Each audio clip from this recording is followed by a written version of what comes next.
Hello friends, 1ാം class മുതൽ കുട്ടികൾ ചോദിച്ചു തന്നെ വണ്ടിയാണ് നിസാൻ GTR R34 എന്ന് പറഞ്ഞ മോഡൽ. ഫാസ്റ്റ് ആൻഡ് ഫ്യൂരിയസിലെ വണ്ടി ഉണ്ടോ? ഇത് മെറ്റൽ പീസാണ്. 1:32 സ്കെയിലുള്ള വണ്ടിയാണ്. Fully metal dual tone colours, അതും 3 കളേഴ്സിൽ. ഇതിൻ്റെ പ്രത്യേകതകൾ: ഇതിൻ്റെ ഫ്രണ്ടിലെ ബോണറ്റ് തുറക്കാം, അതുപോലെ ഡിക്കി തുറക്കാം, പിന്നെ ഫ്രണ്ട് ഡോറിൽ തന്നെ ഗ്ലാസ് കാണും, കണ്ടോ? ക്ലിയർ ആയിരിക്കുമല്ലോ വീഡിയോയിൽ. പിന്നെ ബോണറ്റ് കണ്ടോ? ബോണറ്റിൻ്റെ ഉള്ളിൽ റോൾ ഗാർഡ് പോലെ ഒരു മെറ്റലിൻ്റെ ഒരു പീസ് വെച്ചിട്ടുണ്ട്. മെറ്റലല്ല, പ്ലാസ്റ്റിക്കാണ്. പിന്നെ ഫ്രണ്ടിൽ GTR എന്ന് എഴുതിയിട്ടുണ്ട്, അതുപോലെ ബാക്കിൽ GTR സ്കൈലൈൻ എന്ന് എഴുതിയിട്ടുണ്ട്. നിസാൻ എന്നുള്ള പേര് വ്യത്യാസം ഉണ്ടാവും കേട്ടോ. ഇതിൻ്റെ ഫിനിഷിങ് കണ്ടോ? ഇതാണ് ഇതിൻ്റെ ഡീറ്റെയിൽ. പിന്നെ നമ്മുടെ വീലിൻ്റെ ഉള്ളിലെ ഡിസ്കും കാലിബറും കണ്ടോ? കാലിബർ കറങ്ങില്ല.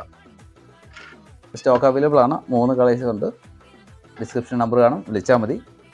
വളരെ കുറച്ച് സ്റ്റോക്കുള്ളൂ കേട്ടോ. വിളിക്കുക, പർച്ചേസ് ചെയ്യുക. Thank you.